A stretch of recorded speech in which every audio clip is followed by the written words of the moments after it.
ছোটবেলায় এই প্রশ্নের উত্তর আমরা এভাবে পেয়েছি, মেঘে মেঘে সংঘর্ষের ফলে বজ্রপাত হয়। বজ্রপাত নিয়ে নানা ধরনের ধর্মীয় ও বৈজ্ঞানিক ব্যাখ্যা রয়েছে, তবে এটা ঠিক যে এটা সম্পূর্ণই প্রাকৃতিক ব্যাপারে, যেখানে মানুষের কোনো হাত নেই। বজ্রপাত ও ভূমিকম্পের কোনো পূর্বাভাস বিজ্ঞান আজও দিতে পারেনি। তবে আবহাওয়াবিদরা বলেন, বেশি গাছপালা থাকলে বজ্র গাছের মধ্যে পড়লে জানমালে ক্ষতি কম হয়। বিষয়টি যে পরিবেশ বিপর্যয়ের সঙ্গে সম্পর্কিত তা আর বলার অপেক্ষা রাখে না। ইতোমধ্যে বজ্রপাতে প্রাণহানি কমাতে দুর্যোগ ব্যবস্থাপনা ও ত্রাণ মন্ত্রণালয় মোবাইল ফোন টাওয়ারের আদলে টাওয়ার নির্মাণ ও সারা দেশে 10 লাখ তালগাছ লাগানো সহ নানা উদ্যোগ নিয়েছে। একই সঙ্গে সামাজিক সচেতনতা ও সামাজিক নিরাপত্তা কর্মসূচির মধ্যে অগ্রাধিকার পাচ্ছে তালগাছ রোপণ। নিরাপত্তা টাওয়ার নির্মাণের চেয়ে তালগাছ রোপণের ওপরেই বেশি জোর দেওয়া হচ্ছে। বজ্রপাতের প্রচণ্ড গর্জন এবং আলোর ঝলকানি মহান আল্লাহ তাআলার মহাশক্তির বহিঃপ্রকাশ ও মানুষের জন্য আল্লাহর পক্ষ থেকে এক বিশেষ সতর্কবাণী।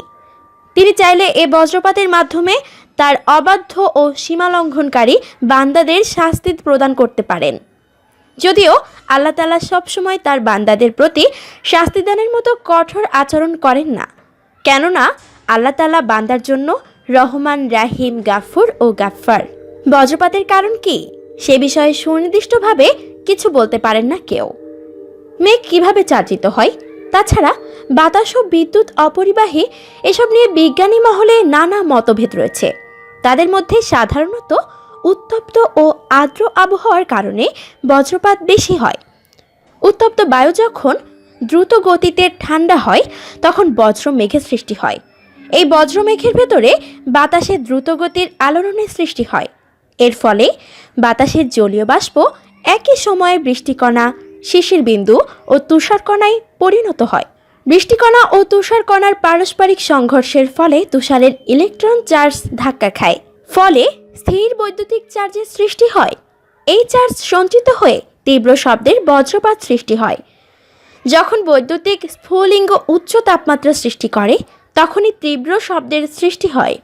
বাতাসের মধ্য দিয়ে দ্রুত প্রবাহিত বজ্রবিদ্যুৎ প্রায় 30,000 ডিগ্রি সেন্টিগ্রেড তাপমাত্রা উৎপন্ন করে, ফলে বায়ুর দ্রুত প্রসারণ হয় ও তীব্র শব্দের সৃষ্টি হয়।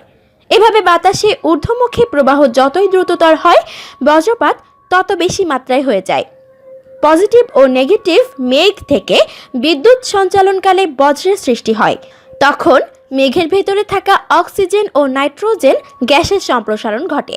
এতে প্রচুর ঝলকানি দিয়ে পৃথিবীর বুকে আছড়ে পড়ে বজ্র। তখন এর সামনে মানুষ বা পশু পাখি যাই পড়ে তার মৃত্যু হয়। এসব মূলত বজ্রপাতের বাহ্যিক কারণ। তবে এর মূল কারণ কি তা ব্যাখ্যা করতে গিয়ে পবিত্র কোরআনে বলা হয়েছে, বজ্রপাত আল্লাহ তাআলার শক্তির নিদর্শনগুলোর একটি, যা তিনি তার প্রিয় বান্দাদের সাবধান করার জন্য রেখেছেন। তিনি চাইলেই যে কাউকে এর মাধ্যমেই যে কোনো সময় শাস্তি দিতে পারেন। যদিও সব ক্ষেত্রে পরম করুণাময় আল্লাহ তাআলা এমনটি করেন না।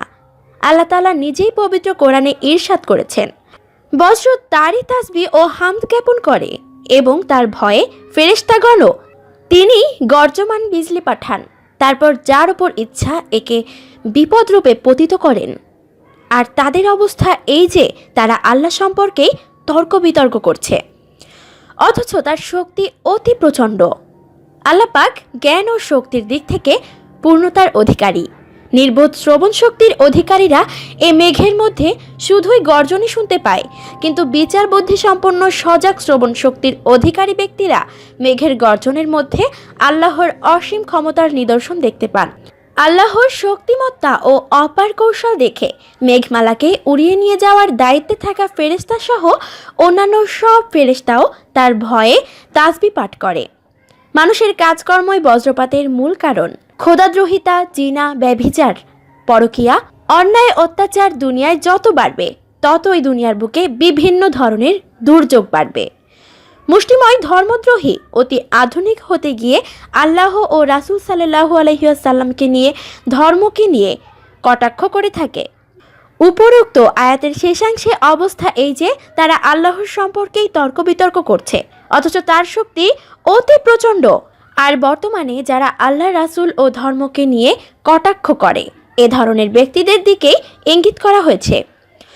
রাসূল সাল্লাল্লাহু আলাইহি ওয়াসাল্লাম ইরশাদ করেন, তোমাদের প্রবল পরাক্রমশালী প্রভু বলেছেন, যদি আমার বান্দারা আমার বিধান মেনে চলতো তবে আমি তাদের রাতের বেলায় বৃষ্টি দিতাম, সকালবেলায় সূর্য দিতাম এবং কখনো তাদের বজ্রপাতের আওয়াজ শোনাতাম না।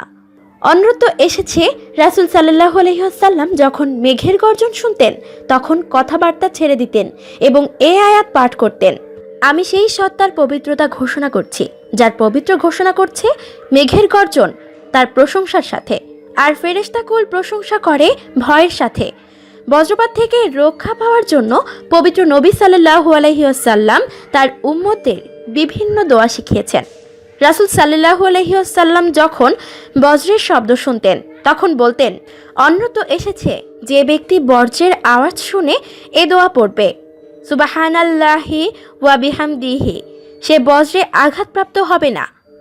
প্রাকৃতিক কারণে বজ্রপাত হবেই, তবে এতে প্রাণহানি কমানোর সুযোগ আছে। পরিবেশ রক্ষা সহ বৃষ্টি ও হালকা বিদ্যুৎ চমকানো অবস্থায় মানুষকে সচেতন হওয়া উচিত। এ সময় ঘরে অবস্থান করা, অতি জরুরি প্রয়োজনে রবারের জুতা পরে বাইরে যাওয়া, উঁচু গাছপালা, বৈদ্যুতিক খুঁটি ও তার, ধাতব খুঁটি, মোবাইল টাওয়ার ইত্যাদি থেকে দূরে থাকা। এই সময় নদী, পুকুর, ডোবা বা জলাশয় থেকে দূরে থাকা। বজ্রপাতের সময় খোলা জায়গা বা মাঠ অথবা উঁচু স্থানে না থাকা। ধান খেতে বা খোলা মাঠে থাকলে তাড়াতাড়ি পায়ের আঙ্গুলের ওপর ভর দিয়ে এবং কানে আঙ্গুল দিয়ে মাথা নিচু করে বসে পড়া। বজ্রপাতের আশঙ্কা হলে যত দ্রুত সম্ভব দালান বা কংক্রিটের ছাউনির নিচে আশ্রয় নেওয়া। এছাড়াও বজ্রপাতের আশঙ্কা দেখা দিলে টিনের চালা যথাসম্ভব এড়িয়ে চলা। বজ্রপাতের সময় গাড়ির ভেতর অবস্থান করলে গাড়ির ধাতব অংশের সঙ্গে শরীরের সংযোগ না রাখা। বজ্রপাত চলাকালে বাড়িতে থাকলে জানালার কাছাকাছি ও বারান্দায় না থাকা, জানালা বন্ধ করে রাখা এবং ঘরের ভিতর বৈদ্যুতিক সরঞ্জাম থেকে দূরে থাকা। বজ্রপাতের সময় ধাতব হাতলযুক্ত ছাতা ব্যবহার না করা, প্লাস্টিক বা কাঠের হাতলযুক্ত ছাতা ব্যবহার করা। শিশুদের খোলা মাঠে খেলাধুলা থেকে বিরত রাখা। সমুদ্র বা নদী থাকলে মাছ ধরা বন্ধ রেখে নৌকার ছাউনির নিচে অবস্থান করা। প্রতিটি ভবনে বজ্রপাত নিরোধক দ্রুত স্থাপন নিশ্চিত করা। বজ্রপাতের সময় মোবাইল, কম্পিউটার, টিভি, ফ্রিজ সহ বৈদ্যুতিক যন্ত্রপাতি সুইচ বন্ধ রাখা এবং বজ্রপাতের আভাস পেলে বিদ্যুৎ সংযোগ বিচ্ছিন্ন করে রাখা ইত্যাদি।